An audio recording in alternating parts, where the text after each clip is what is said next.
Hello, नमस्कार. कशी आहात सगळे? मस्त आहात ना? आशा करते तुम्ही सगळे आनंदात असाल. तुम्हा सर्वांचं अगदी मनापासून स्वागत आहे आपल्या चॅनलवरच्या आजच्या या व्हिडिओमध्ये.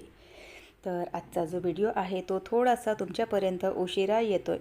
म्हणजे रोजचं जे आपलं ठरलेलं असतं किंवा ठरलेली जी वेळ असते दुपारच्या 12 वाजताची, तर त्याच्यापेक्षा उशिरा येतो आहे व्हिडिओ. कारण काल काही व्हिडिओ तयार केलेला नव्हता आणि दुसऱ्या दिवशी मग ना सगळे कामं वगैरे आवरले की त्यानंतरच मग व्हिडिओ वगैरे तयार करायला वेळ मिळतो. तर त्यामुळे जो व्हिडिओ आहे तर तो थोडासा तुमच्यापर्यंत उशिरा येतो आहे. तर इथे ना माझी पॅकिंग सुरू आहे. म्हणजे अचानक कुठे जायचा प्लॅन काढला किंवा काय, तर यांची म्हणजे माझे जे मिस्टर आहेत तर त्यांची बॅग पॅक करणं इथे माझं चालू आहे. कारण ते चाललेले आहेत महिन्याभरासाठी बाहेर ट्रेनिंगवर. तर तीच इथे जी बॅग आहे तर ती माझी पॅक करणं चालू आहे. आणि हे जे सगळं आहे तर ते अचानक सडनली झालं. कालच फोन आला की महिन्याभरासाठी बाहेर ट्रेनिंगवर जायचं आहे म्हणून, आणि सगळं असं वेळेवर ना प्रिपेअर करावं लागलं. तर तीच जी आहे इथे माझी जी पॅकिंग आहे तर ती चालू आहे. आणि बघा, जेव्हा ना जेंट्स लोक बाहेर जातात तर त्यांची जी पॅकिंग आहे तर ती सगळी आपल्याला ना म्हणजे आपल्या देखरेखीखाली आणि आपल्या हाताने करावी लागते. कारण जेंट्स लोकांचं असं असतं की अर्धं सामान ते टाकतात आणि अर्धं सामान घेत नाही. तर म्हणून मग आठवणीने ज्या ज्या सामानांची गरज पडते तर ते सगळं सामान मी इथे जमवून ठेवलं. आणि ते सगळं जे सामान आहे तर ते इथे बॅगमध्ये, म्हणजे बघा, अंथरूण आहे, पांघरूण आहे, टावेल आहे, नॅपकिन आहे, लोअर टी शर्ट आहे. म्हणजे महिन्याभराचं म्हटलं तर बघा सगळ्याच गोष्टींची जी तयारी आहे तर ती आपल्याला करावी लागते.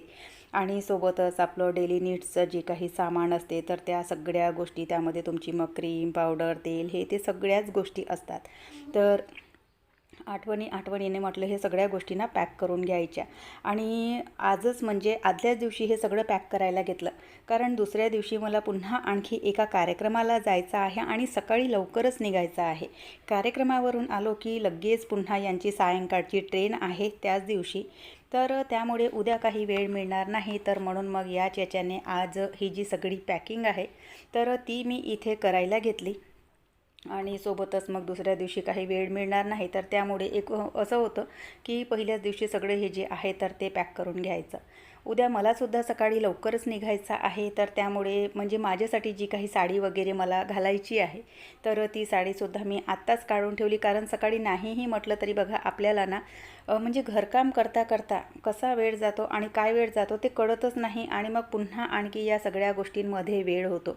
तर त्यामुळे उद्याच्या कार्यक्रमासाठी जे काही सामान मला लागणार होतं, मला कोणती साडी घालायची आहे, काय आहे, तर त्या सगळ्या गोष्टी मी आजच तयार करून ठेवल्या.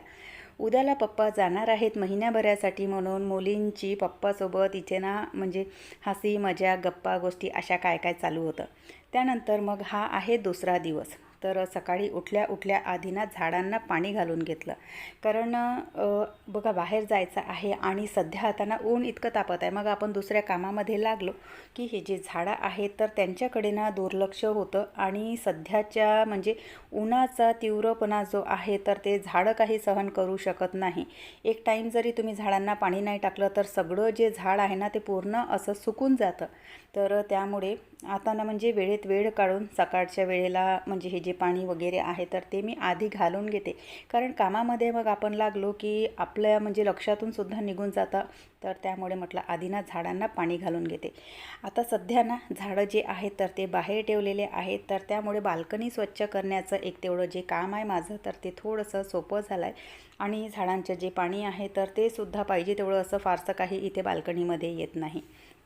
बऱ्याच ताईंच्या ना कमेंट होत्या की तुम्ही झाडांना पाणी घालता तर ते पाणी खाली जात नाही का, किंवा खालच्यांना त्या पाण्याचा त्रास होत नाही का. तर आमच्या खाली जो फ्लॅट आहे तर त्यांनीसुद्धा अशा प्रकारे ग्रिल बनवून घेतली आहे आणि त्यावर शेड आहे. तर डायरेक्टली जे पाणी आहे तर ते त्यांच्या इथे जात नाही. तर त्यामुळे त्यांनासुद्धा त्या पाण्याचा काही त्रास होत नाही. इथे बघा मी झाड ना हे मनी प्लांट इथे शिफ्ट केलं. आणि या झाडामध्ये पुन्हा एका चिमणीने बघा घरटं बनवलं. चिमणी नाही आहे, ती दुसराच पक्षी आहे आणि याच्या आधीसुद्धा त्या पक्ष्याने ना इथे खूप सारे असे अंडे म्हणजे खूप वेळा अंडे दिलेले. तर म्हटलं हे झाड ना माझं पुन्हा सुकेल, पण म्हटलं असू द्या, झाड सुकलं तरी तिथे बघा एक नवीन जीव जन्माला येणार आहे. तर म्हणून मग म्हटलं की असू द्या, म्हणजे तिथे पाणी वगैरे काहीही टाकायला जमत नाही आणि ते जे झाड आहे तर ते पूर्ण सुकून जातं. पण म्हटलं असू द्या, तिथे त्या पक्ष्याने अंडे दिलेले आहेत आणि तिथे एक नवीन जीव जन्माला येणार आहे. झाड तर मी पुन्हा नवीन लावून घेईन. त्यामुळे मग मी ती जी म्हणजे तो जो पक्षी आहे तर त्याला ना तिथेच राहू दिलं. त्यानंतर मग घरातली जी सगळी कामं होती तर ती सगळी आवरसावर केली पटापट. म्हणजे सगळंच जेव्हा बाहेर जायचं असतं त्यावेळेला घरातले A to Z सगळे जे कामं आहेत तर ते करूनच निघावं लागतं. तर त्यामुळे म्हणजे स्वयंपाक पाणी घरातली जी काही क्लिनिंगचे कामं आहेत तर ते सगळे आटोपून घेतले. पूजापाठ वगैरे सगळी आटोपून घेतली आणि त्यानंतर मग माझी जी तयारी आहे तर ती करायला घेतली. तर आज हे आणि मी आम्ही दोघंच जणं जाणार आहोत. तर त्यामुळे मग म्हटलं की बाईकनेच जाऊया म्हणून.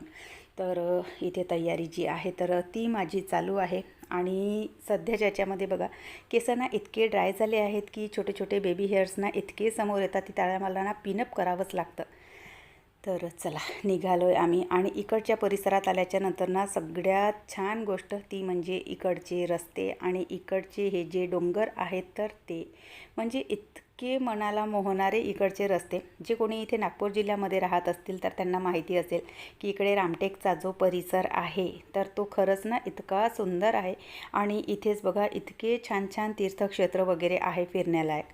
तर तिथलं जे काम होतं तर ते सगळं आटोपलं.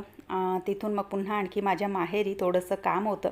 काय काम होतं तर ते अखेर तुम्हाला सांगणार. तर तिथेसुद्धा थोडंसं काम होतं तर तिथलंसुद्धा काम आटोपलं आणि घरी आलो आहे आम्ही 6:15ला आणि 7 वाजताची यांची ट्रेन होती. तर आल्या आल्या चेहरा धुतला आणि लगेच पुन्हा स्वयंपाकाला लागली.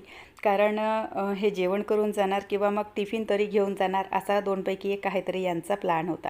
आणि 5:15ला म्हणजे आम्ही घरी पोचलो आणि लगेच इथे स्वयंपाकाला लागली. कारण 7 वाजताची यांची ट्रेन आहे. तोपर्यंत सानूने वरण भात आणि पोळ्या बनवून ठेवलेल्या होत्या आणि भाजी तेवढी मला बनवायची होती.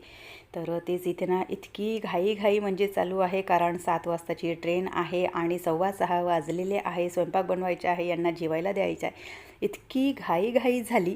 आणि त्यानंतर मग जसं होईल तसं पटापट आवरसावर केलं आणि त्यानंतर मग मी निघाली यांना स्टेशनवर सोडण्यासाठी.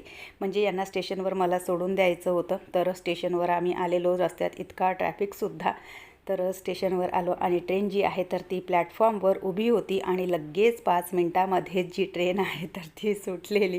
म्हणजे मला तर असं वाटलं की रिझर्वेशन झालेलं आहे आणि ट्रेन मिळते की नाही मिळत. म्हणजे मनामध्ये ना इतकी धगधग धगधग चालू होती की ट्रेन जर नाही मिळाली तर मग कसं करायचं, कारण रिझर्वेशन झालेलं होतं. तर चला आटोपलं आहे सगळं. यांना सोडून आली आहे स्टेशनवरून. आणि खरं सांगते बघा आज दिवसभर ना इतकी घाई झाली आणि त्यातल्या त्यात ऊन इतकं तापत चाललं आहे. म्हणजे ऊन जे आहे तर ते इतकं प्रखर झालं आहे. आज एकतर अख्खा दिवस जो आहे तर तो पूर्ण उन्हामध्ये गेला. म्हणजे इथून जाणं, रामटेकला कार्यक्रम होता. जे कोणी इथे नागपूरच्या भागामध्ये राहत असतील, म्हणजे नागपूर जिल्ह्यामध्ये राहत असतील तर त्यांना माहिती आहे की इथे रामटेक म्हणून एक तीर्थक्षेत्र आहे. तर तिथेच आजचा कार्यक्रम होता. माझ्या आतेसासूच्या 14वीचा कार्यक्रम होता. तर तिथेच जायचं होतं. तर आमच्या नागपुरातून नाही म्हटलं तरी 50-60 किलोमीटर कदाचित जास्तच पडत असावा तो.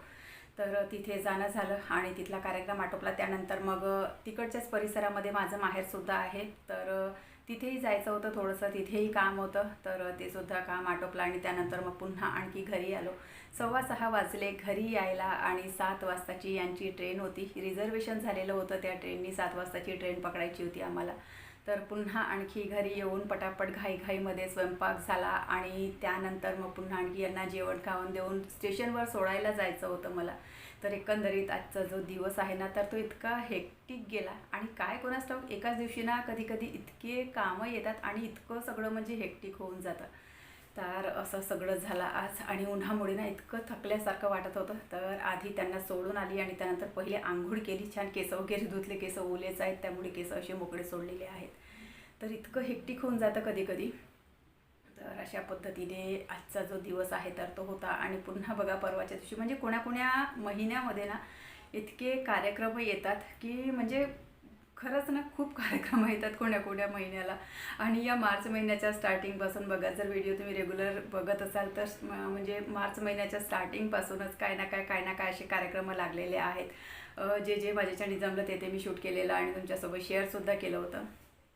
तर इतके कार्यक्रम आणि सोबत अशी धावपळ. आणि त्यातल्या त्यात बघा, परवाच्या दिवशी ना पुन्हा आणखी एक कार्यक्रम आहे माझ्या मावस सासूकडे. त्यांच्या नातवाचा म्हणजे जावळाचा कार्यक्रम आहे.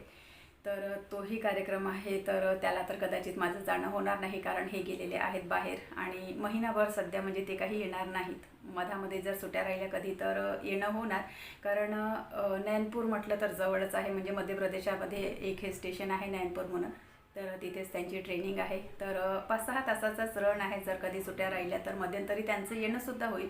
पण आता लगेच गेले आणि परवाच्या दिवशी पुन्हा एक कार्यक्रम, तर इतक्या लवकर येणं पॉसिबल होणार नाही. तर कदाचित तो जो कार्यक्रम आहे मावस सासूच्या इथल्या जावळांचा, तर तो कदाचित स्किप होणार. नाहीतर पुन्हा मार्च महिन्यामध्ये तो जो एक कार्यक्रम आहे तर तो ॲड झालेला होता. तर अशा पद्धतीने बघा आजचा जो दिवस आहे तर तो होता. आणि कधी कधी खरंच सांगते ना, इतकी धावपळ होते कोण्या दिवशी. म्हणजे एकदम जे आहे तर ते सांभाळणं जे आहे ते मुश्किल होऊन जातं, नाही म्हणतो आपण, तर अगदी तशा पद्धतीचं होतं कधी कधी. तर चला, सगळं जे आहे ते व्यवस्थित पार पडलं. तर आजचा व्हिडिओसुद्धा मी इथेच संपवते. आशा करते तुम्हाला आवडला असेल. व्हिडिओ कुठे जरी आवडला असेल तर लाईक करा. चॅनलवर पहिल्यांदा आले असाल तर सबस्क्राईब करा. बेल आयकॉनसुद्धा क्लिक करा, जेणेकरून माझ्या येणाऱ्या व्हिडिओचं नोटिफिकेशन तुम्हाला असंच मिळत राहील. व्हिडिओ कसे वाटतात ते सुद्धा न चुकता कमेंट करून सांगत चला. आपण भेटूयात नंतरच्या व्हिडिओसोबत. तोपर्यंत सगळ्यांना बाय, सगळ्यांना धन्यवाद. हर हर महादेव.